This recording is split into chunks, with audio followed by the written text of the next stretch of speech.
Hi, everybody. Welcome to our session. This is the Singapore chapter of the VRAR Association. And we have two great CEOs with us, with CEO founders of Singaporean companies, but also touch many parts of the globe. And we're going to be exploring the XR landscape here in Singapore and maybe even the contribution that it creates to the APAC region and the globe. So without further ado, let me introduce you to our speakers here. We have Gilda Koldebluff. Did I say that right? He is the CEO of Manza Lab. Then we have Azhar Malik.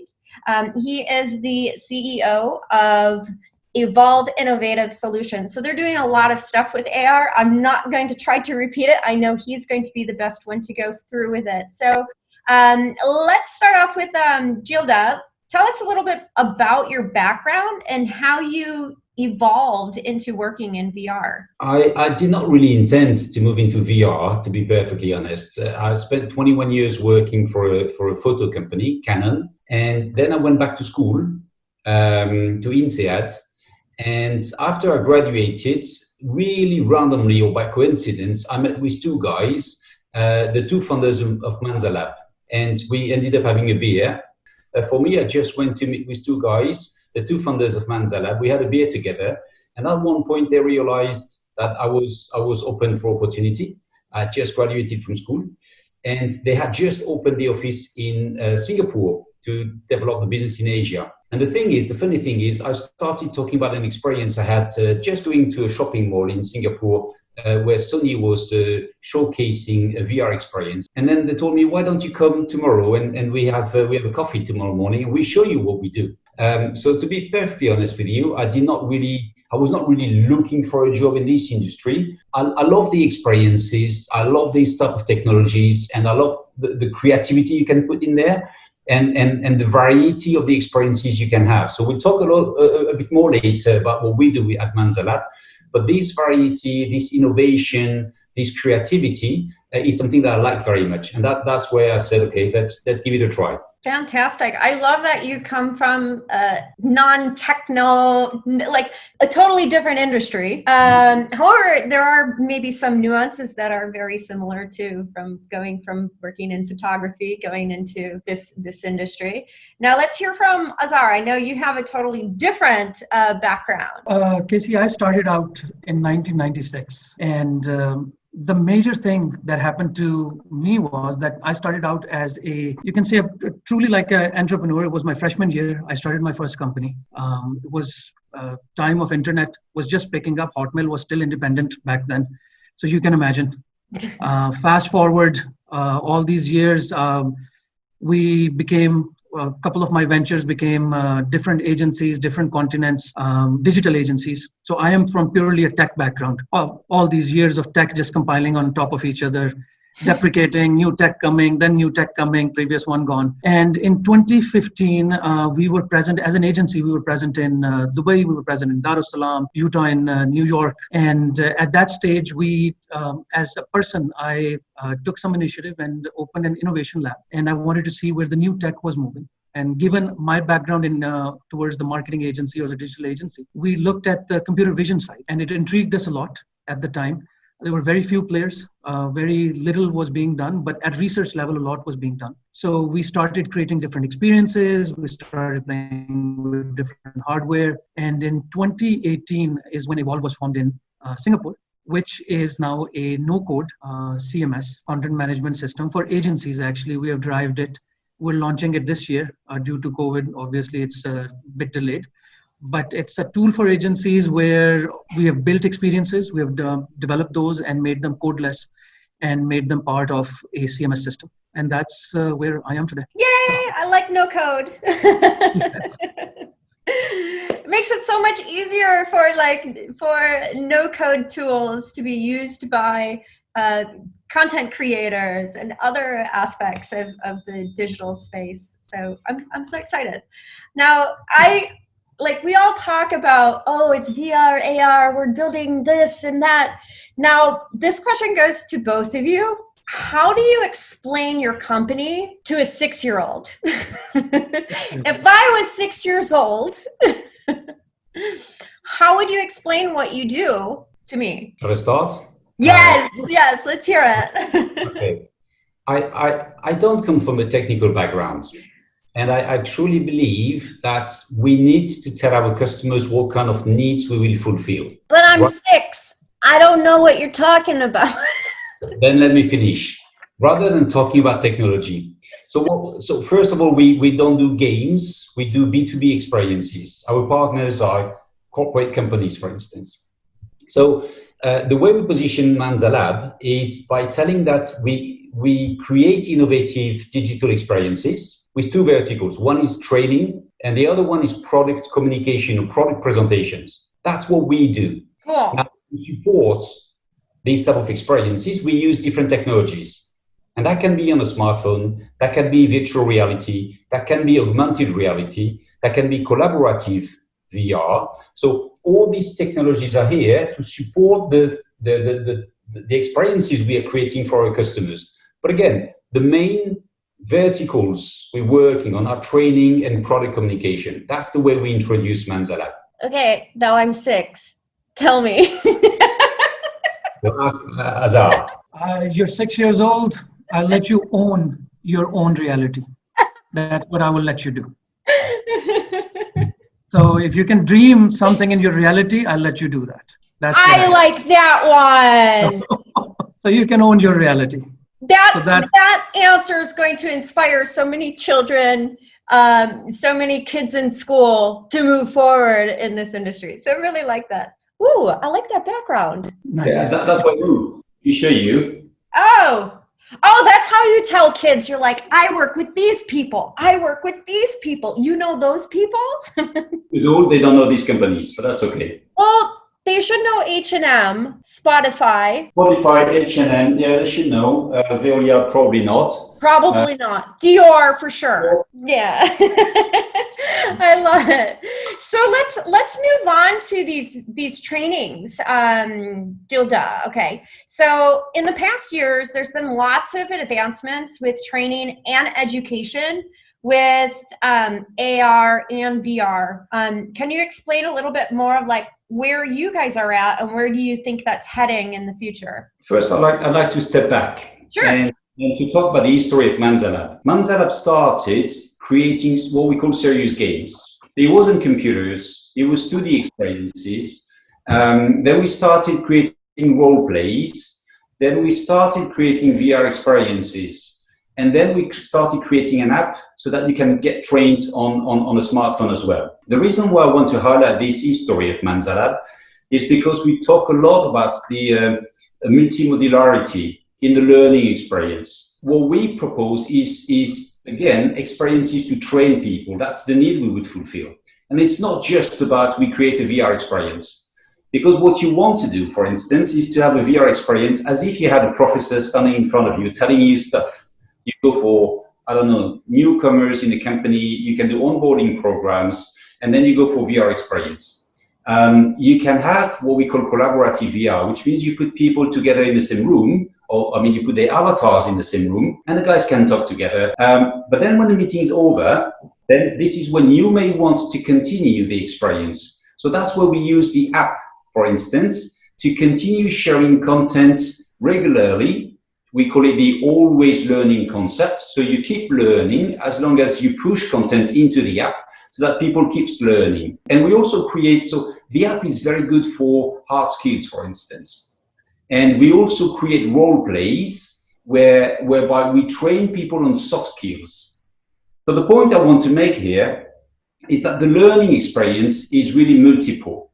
It's not just one way. If you want to make the learning experience great, you need to combine these different ways and vectors of communication towards the target users. So at the end of the day, they learn.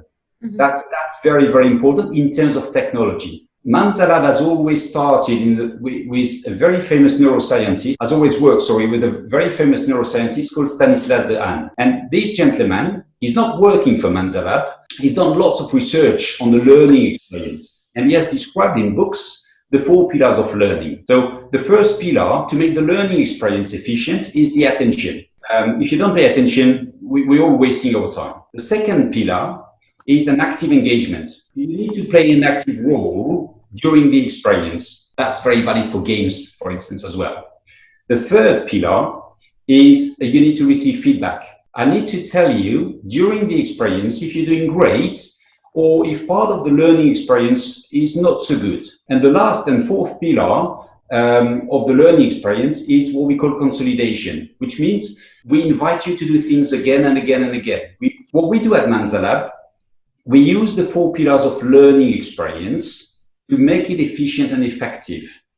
And we push these experiences through different platforms or different technologies because you can reach different people in different period of time in a semester or in a year, for instance. Because the last thing I like to say is that you're not, as a customer, as a B2B customer, they do not want to buy a VR experience for the sake of buying a VR experience. They do not want to buy an app for the sake of buying an app. What they're looking for is training their staff. And what we do, we create an experience that is effective and efficient, that works, and we push this experience using different technologies so that at the end of the day, we fulfill the needs of the customers. And again, VR is one component of it and not just the only one we're doing. Right. I love how you pointed out all those pillars because I can see how teachers these days are really struggling with the Zoom calls, teaching with the children. And what I notice, when you're in an immersive experience, you are 100% in that experience. You can't be checking messages. You have to take the stuff off just to take a drink of water. So that attention, you guys have really captured that at the level using the VR technology. So thanks for sharing your pillars. That's really interesting. Now I want to break it on over to Azhar. So I'm pretty interested in learning a little bit more of this geographic location. Like as you're in Pakistan and you hold offices all over about this. What are some of the observations in the sentiments across different markets when it comes to mixed reality? I know we spoke about this a little bit offline a little bit earlier, but I think it's really important for people around the globe to kind of understand what is happening in the different markets. And Azhar, you're probably the best person to talk on this because you're in so many different markets. Casey, I think the sentiment and adaptation is hardware driven. It also depends on how technically advanced or what kind of environment or which kind of metro you are in, and the buying power of the consumer. And because that buying power is dictating if they have experienced augmented reality or virtual reality on their devices, or en masse implementations. Now, one of the things I've noticed is that Middle East, we have seen the most adaptation as far as we are concerned. From B2B perspective, clients are very much open. The marketing teams are sitting down and they actually understand what they want to achieve. They have gone over that hurdle of, moving from traditional media, which is your two-dimensional video, up to video or commercials, and then moving into saying, listen, my consumers are coming in. I have done this in past. I've done this in past. Now I want to try something where my top of mind is going to stay. Mm-hmm. Propose something which is creative. And they don't want to talk about tech as much. And they're not afraid of the ROIs and the other numbers where they're thinking, okay, there's these numbers they have to produce to make X or Y. They're experimenting. So Middle East, I have seen that. Specifically Dubai, Abu Dhabi, Qatar, the projects that we have done, and the projects we're still doing in those, that's there.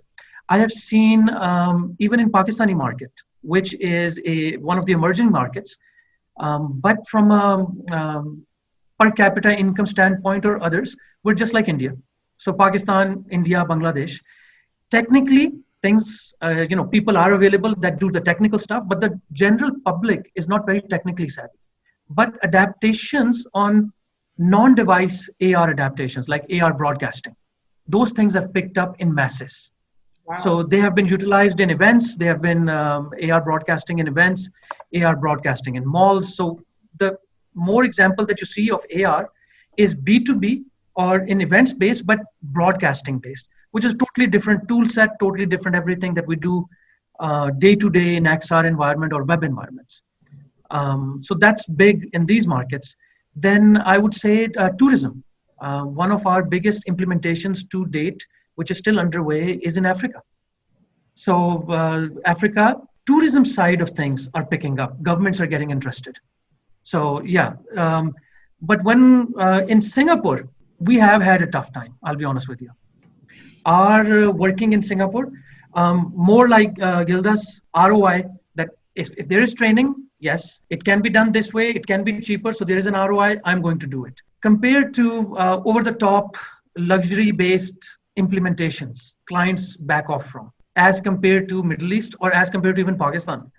So those things I have seen. Implementations in tourism, I have seen, but not at par with the rest of the world yet, even in tourism side.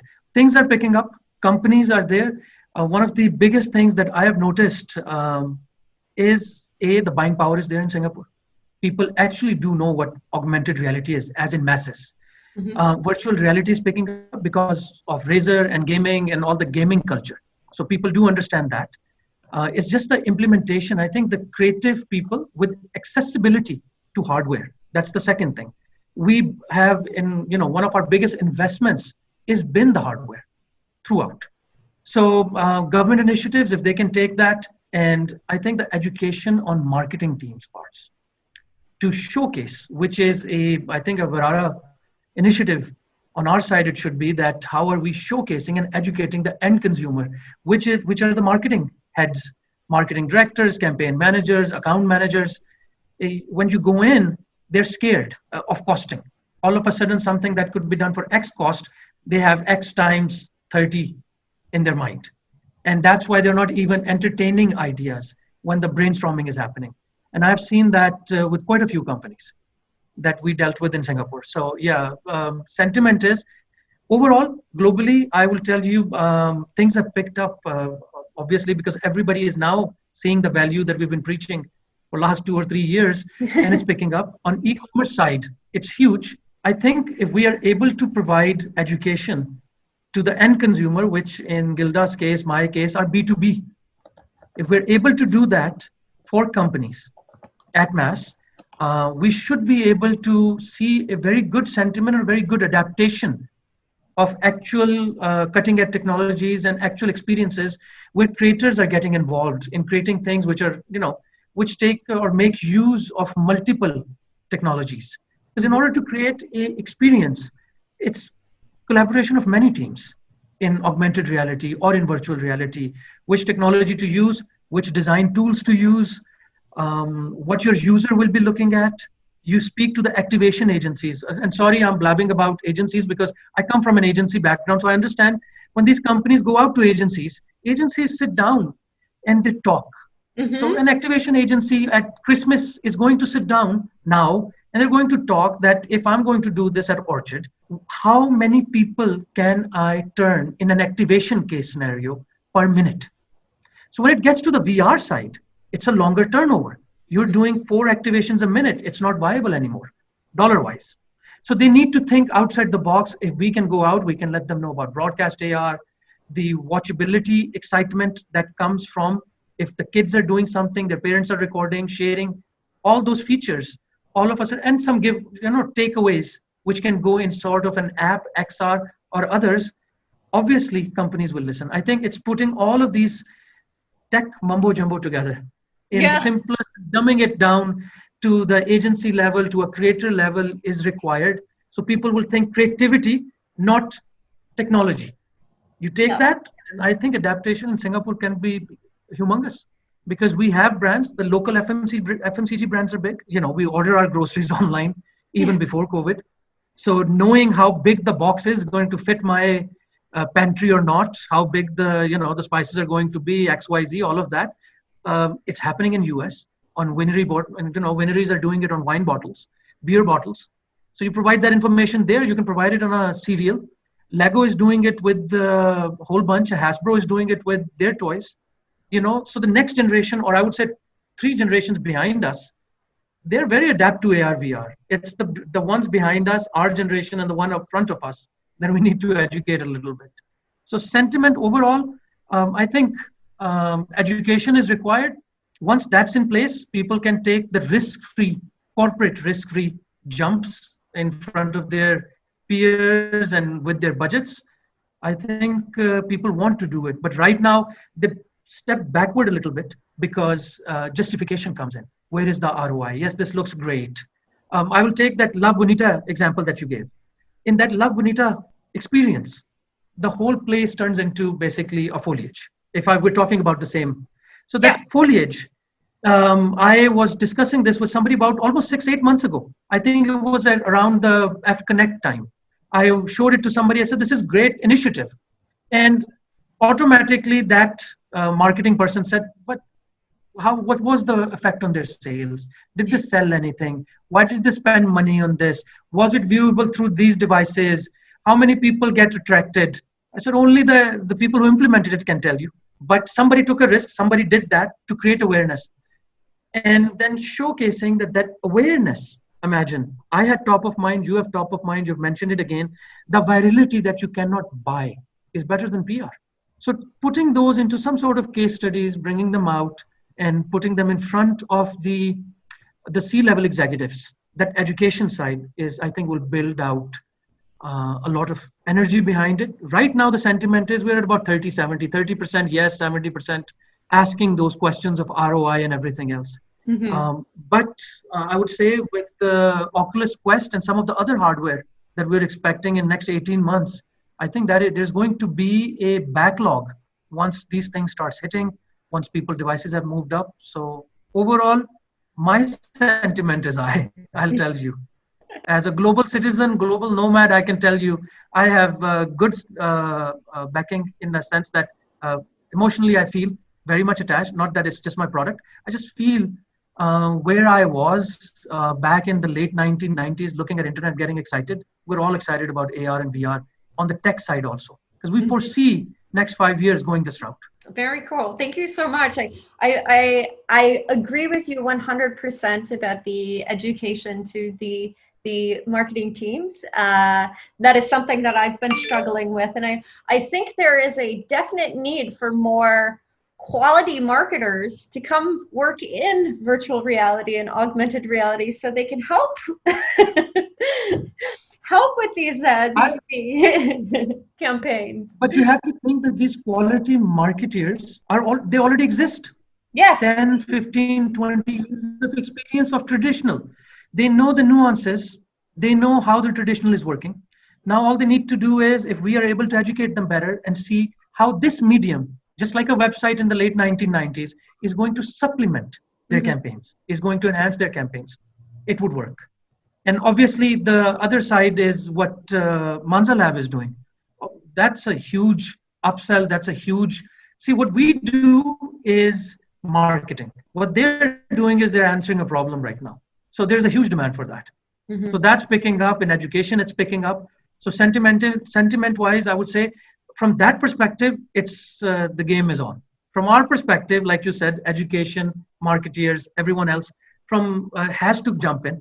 Because once the kids or people are experiencing this in their day-to-day industrial environments, and then they get home, and now when they look at their experiences that we are feeding them in 2D and others, they're questioning, they're like, why can't I have that? My company did this at an industrial level. And I'm looking at an FMCG product that's supposed to excite me and I don't have it. So, yeah. Maybe we need to take in Gilda's 4 pillars. The attention, yes, engagement, pillars. Yes, those pillars. Feedback and consolidation, and use that as a way to express why we should be, or why the client should be using augmented reality. I will give you please. I'd like to add one thing to Azhar's comments. When we talk about good marketeers, I would say this is also a little bit cultural in terms of being or not being risk averse. Because surprisingly, VR is not new. Yep. VR started in the mid-50s, right? And in fact, it's been ages. But technology has improved so much over the last few years that what you can get today has nothing to do with the perception of VR that we used to have, right? So now it's all about who is ready to take some risks and to do things in a different way. The good thing is, in some cases, you don't need to invest massive amount of money, right, to do these kind of activities. But the question is, who is willing to reserve or to allocate part of the marketing budget to do things, or training budget, to do things in a slightly different way and to give it a try? Because as Azhar said, if you think only in terms of ROI, you will look at the investment, you will see the benefit for your company. It may work very well, it may work so-so as well. So this is where you need to adjust and fine-tune the proposition you want to make for your company. And that's where you need people who are willing to take some risks. And this is where the cultural part kicks in. As I said, in Middle East, they may be more eager to take risks, to give it a try for new technologies. In Singapore, I'm not so sure. If you go to Japan, I'm not so sure, right? So, and I try to be politically correct there. So they are not the countries where they will go for something totally new and feel like, let's give it a try. Small try. If I lose small. If I win, then I will duplicate and I will make it bigger. Or at least if I lose, I never lose, because I will learn from the experience. I'd like to add here, to give you an example of one of our clients we just took live before all the shutdowns happened in February in Dubai. We had a task of dealing with a very high-end oud, which is perfume, basically the pure perfume manufacturers. Hindal Oud is the company's name, and they wanted to actually attract kids. Now, oud is a very Middle Eastern perfume, starts at about $1,000 plus for the bottle and so on and so forth. And they were facing this from marketing perspective, that how can they or the parents bring their kids to the stores and start introducing them to the perfumes. So a lot of work was non-tech. Their teams came up with ideas, our teams came up with ideas, we came up with a whole script, a short movie of sacrifices that parents make throughout. Once, before they get married, what kind of facilities they have, then they get married, they have the kids, the expenses go down. So we built that whole about 3.5, 4 minute short video. And at the end, we named, in collaboration with the company, Name Your Emotion. So the kids came in, and you should have seen the kids went through the whole immersive experience. And then they were, they were to draw their emotions, write a word in 3D with their emotions that we were capturing and sharing. And some kids were crying. Tears were flowing down their cheeks as they saw their dad selling the Bugatti to buy the minivan and so forth. So very mild, but we build those experiences. Now, if a kid experienced that kind of emotional triggering, chemical triggering in his mind, hard to forget the brand down the road. So from the brand's perspective, they had a huge win. So those are the things, what you just mentioned, that taking the risk, the manager took a risk, the marketing director took a risk, saying that we're going to spend this X amount in all these stores to make sure that these experiences are built. So education, not education as in pure education, but educating the end consumer, which in our case becomes the marketing heads and the people with the budgets, and showcasing and getting the companies on board. And you would see, which is kind of what's surprising here to me. You end up at IKEA in like 5 different places globally. They have their AR rooms ready. You go through the AR rooms, you pick your furniture, you throw it in, you figure it out. And this is not new. This, I'm talking 2 years old.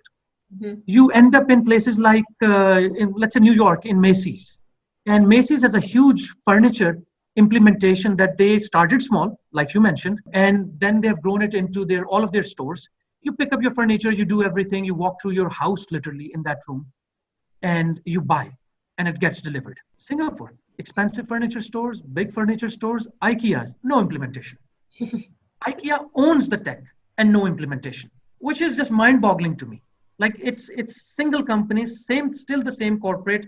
They've seen the ROIs, but it's not implemented in Singapore. So, a lot of, I think, education, and it's not like the Asian mindset actually doesn't want to experience it. Asian mindset wants to experience it because the moment they experience it, they love it. But for some odd reason, it's not implemented. And I think it boils down to getting to the companies and educating on budgets. And here's the example I gave you of IKEA. They own the software. It's their internal build. So again, they own that. They've been pioneers on the furniture, 3D, decimated 3D assets and everything else. And still in Singapore, we don't see an implementation in AR or VR or XR at retail level. At app level, obviously, because the app is available globally. All right, that brings up a really interesting conversation of how it makes Singapore a little bit unique on how we can build this amazing technology, great teams, have access to all these resources, and maybe have to do business outside of Singapore. So I know that is your case for sure. Azhar, Gilda, do you have that come across your plate where you're getting more business outside of Singapore, but because you were in Singapore, you have the access to the rest of Southeast Asia? No, I mean, Manzalab is a French company. Mm-hmm. So the headquarters is in Paris, in France. And historically, Manzalab is 10 years old. So we created the company, I mean, the two founders set up the company in 2010, based in France. And only in 2017, they decided to come to Singapore, right? So what's interesting to see today is the difference between the perception of VR or new technology in Europe or in France in particular versus Singapore.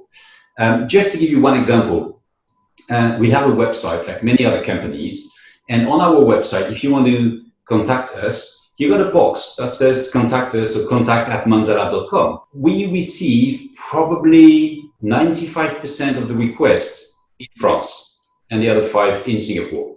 Or maybe I could even say 99.1. Mm-hmm. Yeah. So it shows that France, why? Is it creativity? Is it cultural? Is it openness to new technologies? I don't know. Is it because you got lots of headquarters who've got probably bigger budgets compared to, because bigger companies on the scale of France compared to companies in Singapore? I don't know, but there's far more demand there. So that's the difference we see there. And also I believe culturally, yeah, they are less risk averse. Mm-hmm. That has an impact on the decision you may take.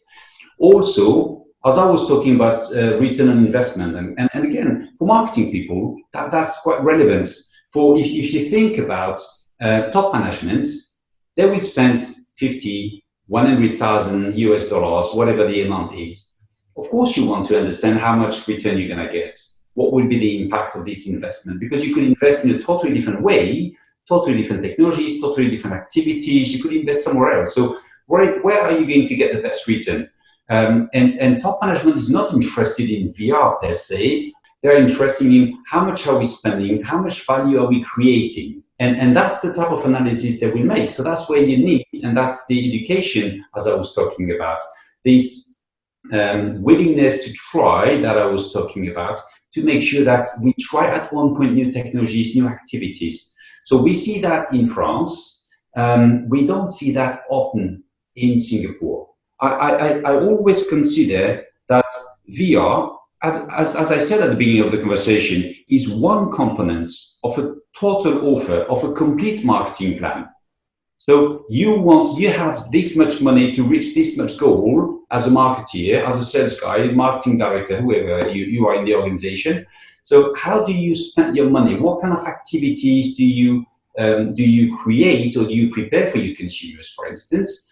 And that is embedded into an overall plan. And that's where you need to look at a bigger picture, at the big picture, let's say, in terms of activities you put in place and in terms of investment you're gonna make. Within this big picture, are you only going to go the traditional way, or are you going to try new and maybe innovative ways? And that's where the question lies for me. Yeah, that is the big question that you need to raise. Do you want to stay with what you were doing, or do you want to try something new? Now, we were talking a little bit earlier about some of the government support for companies that are willing to invest in immersive technologies, VR, AR. So, Azhar, have you had any experience with this? I know from our end, we are not considered a solution provider, so we cannot help our clients take advantage of these grants and support. So do you have any experience with this? We haven't explored them specifically for our industry. As far as the VC side or money is concerned, I have seen that there is a lot of investment. It has helped us and will help us in future from a different angle. There's a lot of investment that has gone into gaming per se. And one of the biggest things in gaming is the asset creation, which is required on the augmented side, which is required on the virtual side. So all of that asset, when I say asset, I mean the human resource asset that, SUTD or the others, the NTUs of the Singapore have been producing for last good 20 years now. There's a lot of money that the government has invested in that specific vertical.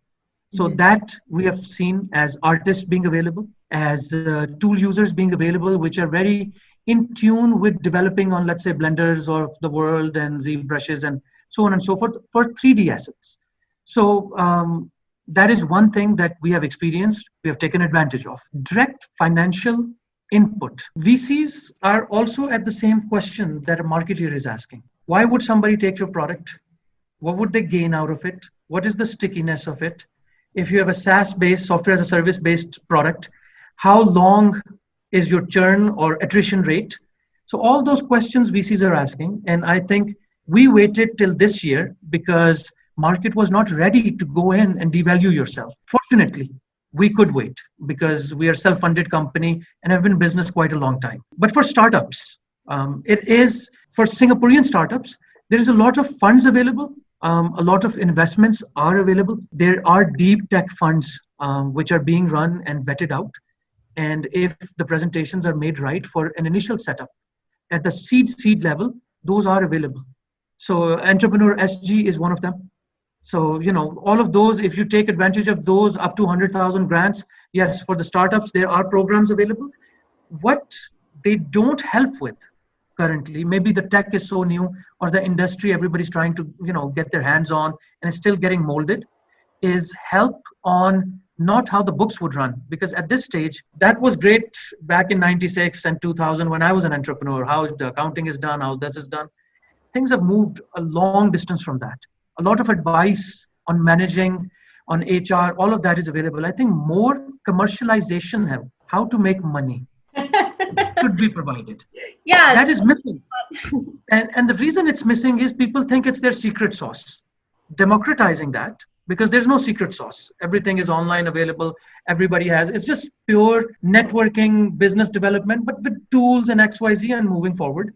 That commercialization, letting somebody know what their app is, asking the right question when you're providing them guidance, like, okay, this is great, but how would you make money? And I'll use one of your examples. At F Connect, you were the only person that walked in, forced every user to actually go in and provide their Facebook ID to you in order to experience your game. So you walked away with my data. That's a plus as a marketer. During the whole expo, apart from what I filled out for Facebook, I never gave my information anywhere. I got it all. So it was a simple, basic marketing tactic that should have been utilized by many, but people didn't. Yeah. So teaching others who are coming up, startups, the government should provide that, should enable and start taking in mind, which by the way is the only time I've faced this is in Singapore. There's a lot of emphasis on the book stamp that we call it in our side. Being an entrepreneur from my freshman year in college, having a bachelor's degree, a master's degree, then a PhD is not very much important when these kids are coming out. There's a lot of pressure to have that before starting a business. But by that time, sorry, it's my personal opinion because I started as a purely entrepreneur side, very young age. I think you get molded. You get scheduled in, you get molded in, you get trained in like a military 1-2-1-2-1-2 march.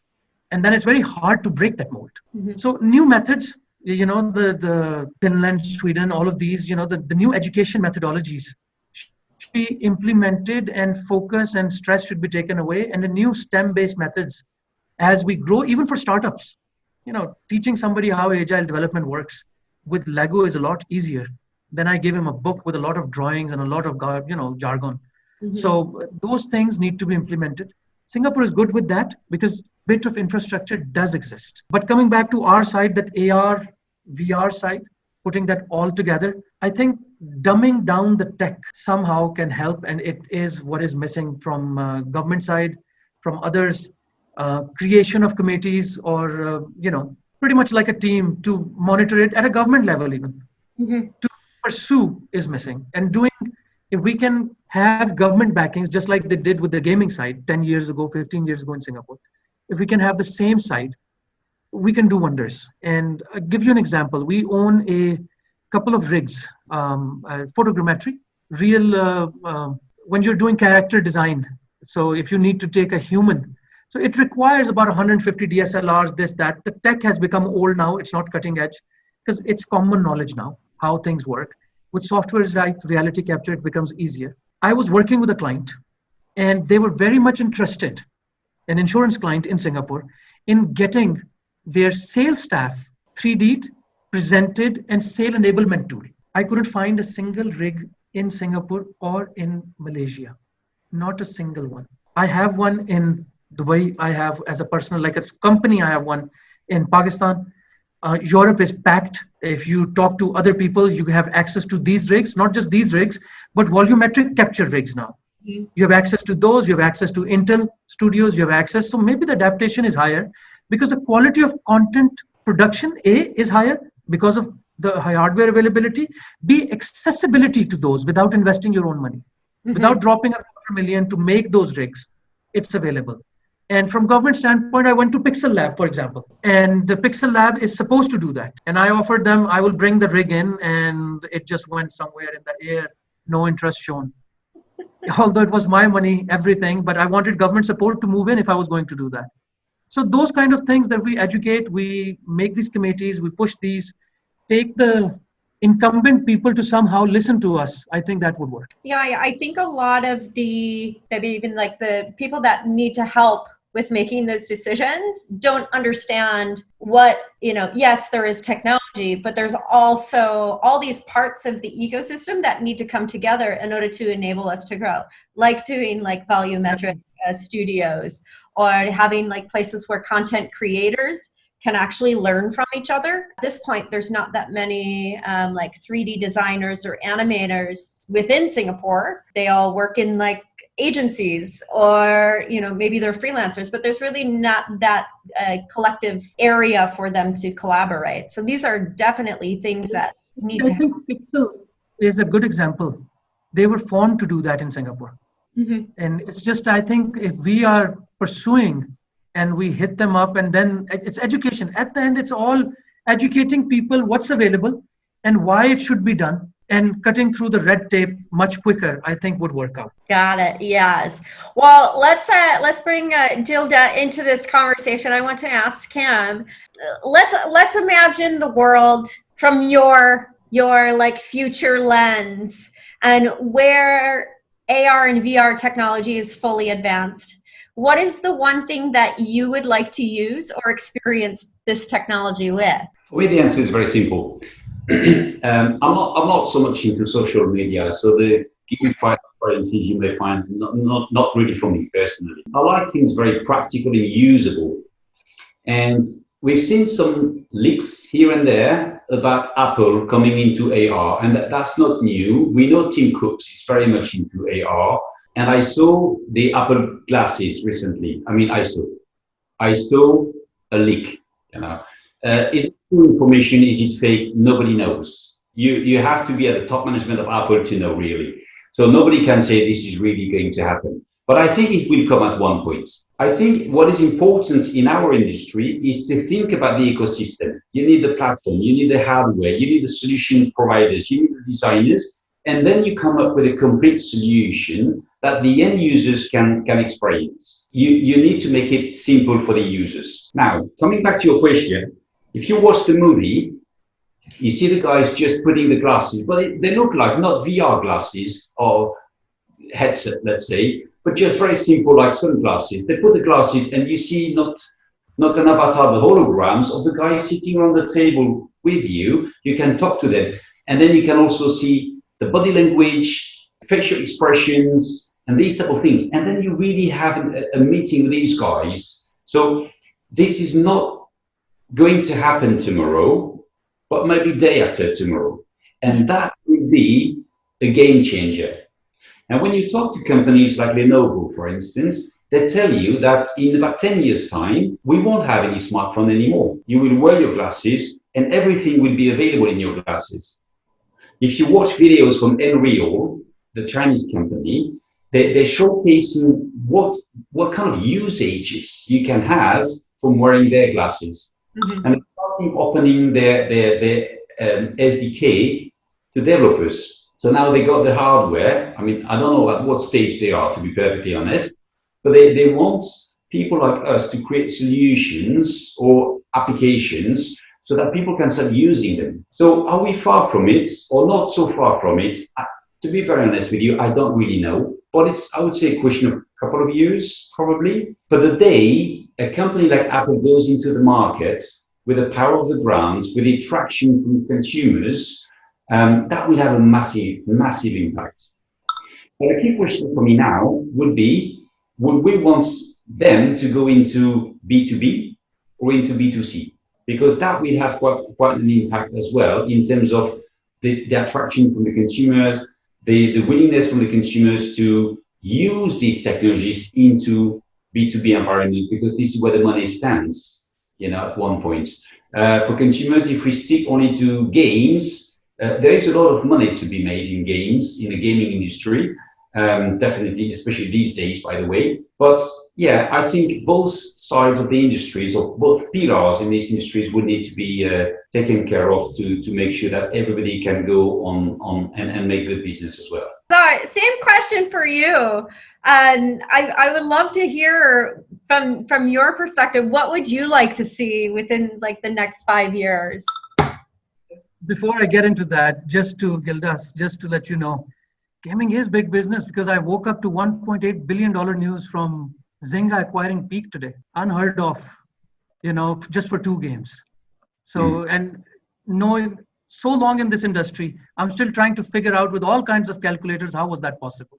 But yeah, games are paying a lot for people who are in gaming. But answering this question, my answer is exactly the same, what Gilda said. It's the Kingsman. It is at the end of the day, when you sit down as a technologist, as a futurist, you want clean UI. You need a UX which is not a hindrance, it's behavior driven. And it needs to be with something that feels like part of your fashion ethos at the end of the day.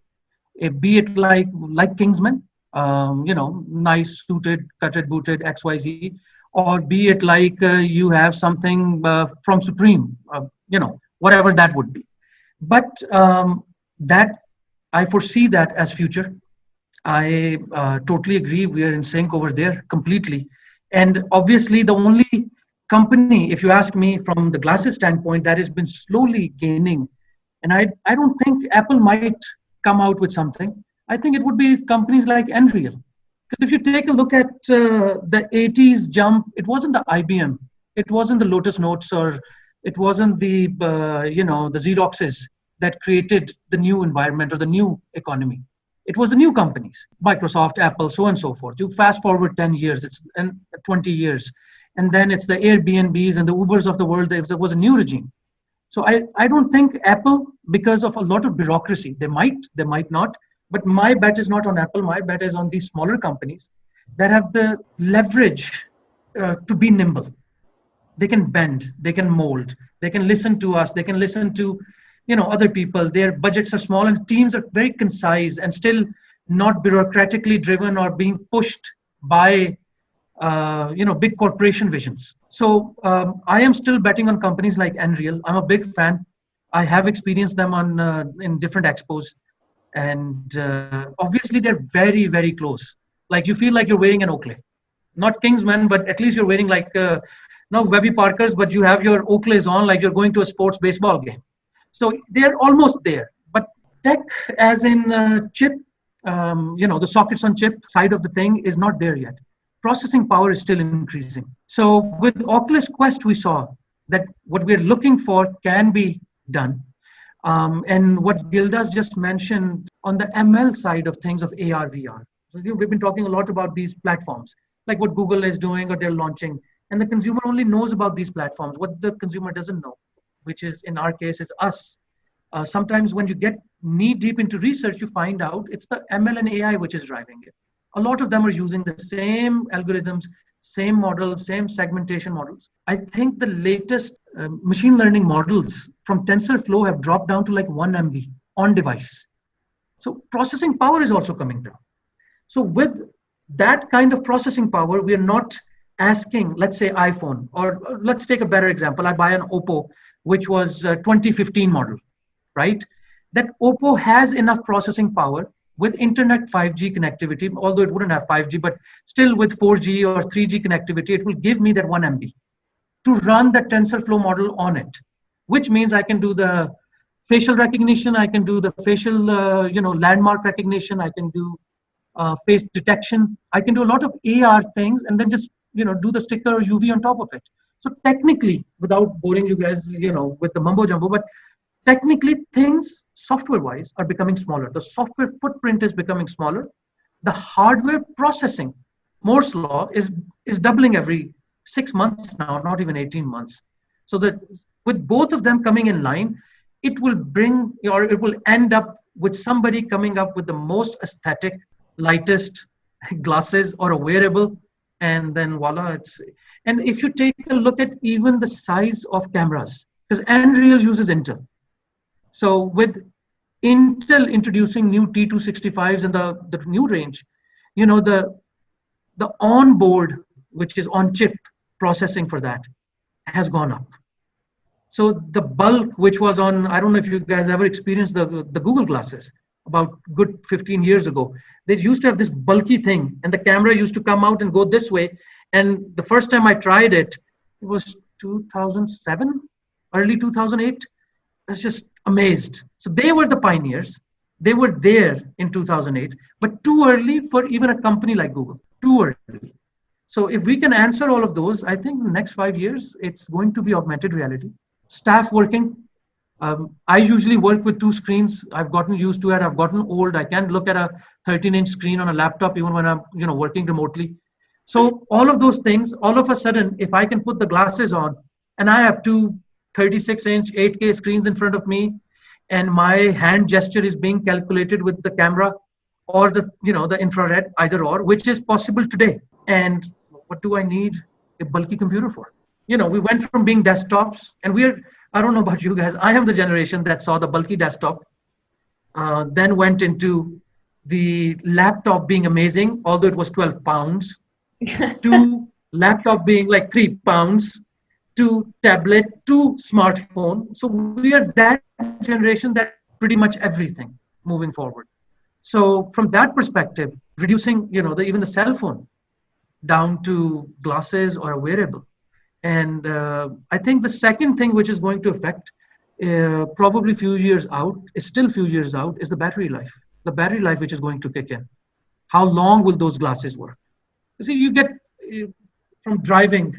We were used to driving when we were kids with the guys telling us if we got lost, we'll stop somewhere, and the guy would say, go straight, make a right, make a left, at the corner there's a blue house, make another right. To TomTom in 1990s. To now, the 8-year-old, you ask him something, he says, yeah, just Google Maps. Yeah. Google Maps, what are you asking somebody for? I can tell you exactly how much traffic. Here's a rerouting of where you need to go to. So I think tech is catching up. And a lot of things which there is one of the guys, if you ever get a chance to listen to, is the PubSub. There's a PubNub company called PubNub. Their CEO mentions a lot about Hollywood OS. So Hollywood has an operating system. So we saw in Minority Reports, this swiping. This swiping we dusted in 2016, 2017. We were all doing swiping in, just standing in front of our own screens and magic mirrors and doing the swiping and gesture control. So we're catching up with the Hollywood operating system. It used to be ahead of us. Now you see the same things that we see in daily life in Hollywood movies. There's nothing catchy. Yeah. So it tells us 2 things. Those creative people have moved to the tech people. Now they need to move to the marketing side, and I think we're going to start getting this collaboration. Because broadcast, like Gildas mentioned, VR is from 1950s. I'll tell you, when we were doing hardcore HTML coding in mid-1990s, there was a markup language for VR. It was called VRML. So people have been experimenting, but right now we have gotten to a stage where we've finally been able to. So tech is catching up. Whatever somebody's flavor is, they will be experiencing that, and we will get more used to it as every day. Won't be able to live without it. Probably in 10 years, we can't live without our cell phones. Imagine 2008, first bulky iPhone. I don't know if how many people remember it. It was like £3 for an iPhone. Until the 3S came out, holding an iPhone. It was like you're holding a brick till 2010. So 10 years fast forward, So from that perspective, 10 years from now, 5 years from now, I think Ready Player One is going to become a basic reality. Probably in 3 to 4 years on that case scenario, because tech is already there. Yeah, I love it. I think one of the most eye-opening thing when I talk to other agencies about AR, I'm like, all of the people that you're trying to reach are already playing with AR. They just don't even know what it's called. Like they've been playing with it for years and they don't know what it's called. So that's really really funny when I tell them that. They're like, yeah, you're right. Yeah. So I guess we're going to round out that's been an hour, you guys. So wow, that was yeah. So, I just want to give you both an opportunity to maybe say a couple of closing thoughts about like where you are headed or what you would like to see and how people can connect with you. So Azhar, how about you go first this time? Sorry? Oh, I said, why don't you give us a couple of closing words and tell people how they can reach out to you if you want that. I don't know. So Azhar, I'll have you go first. You see, what I'm looking as an individual is democratization of AR VR. We hear a lot about the big five, the big fours in all different industries. And we have ours also. We got the Google, the Facebook, the Oculuses, and in the hardware, in the software. But what I would like to see is the creativity back to smaller, more nimble agencies, democratization of it, bringing the cost down. So people cannot or should not think about the cost of doing things, but would rather it's as simple as, today that we're making websites with Square or Shopify or stuff like that. We should be able to do the same thing with AR, VR campaigns, experiences. Marketeers can put their marketing hats on. They can put their engagement hats on and see how consumers can be engaged, how consumers can be looked after or provided service to in all different aspects. So my main thing that I would like to see in next few years is democratization of augmented reality and virtual reality, both of them. And obviously my links are available, I think, on LinkedIn and others. The company name is Evolve Innovative Solutions. EvolveAR.io is our headless CMS. In jargonless language, what that means is when we launch it, you should be able to do a lot of web-based experiences, cosmetic-based experiences, a lot of app-based experiences, just point, click, drag, drop, and be happy. That's what we're looking at. Beautiful. Gilda. Yeah, just I'd like to come back to what I said at the beginning in terms of experience we provide to the customers. Again, B2B customers. We created experiences and we have a few business cases on that where we talk about collaborative VR, which means to bring people together in one virtual environment using their avatars, and then you train people. That's a solution we call TeamU. Like we meet, but we're the other way around, right? So TeamU VR. So we got TeamU VR on one hand and TeamU mobile on the other end, and we're gonna bring these two together, and that's our roadmap for the second half that we call the convergence, where these two technologies will converge so that you start the experience one way and then you continue the same experience in a different way. So that's what we're talking a lot about these days. So we're using our technologies and our creativity to make the experience great for the users. So yeah, we would be more than happy to be in contact with companies. For us, it's very simple. You go on our website. It's Manzala. www.manzala.com. We are so creative that we talk and work with so many different companies in different industries, so that we would be more than happy to talk about many business cases. Awesome. Thank you. Again, guys, thank you so much. For those of you who are watching and you do want to get in contact, now you know how to.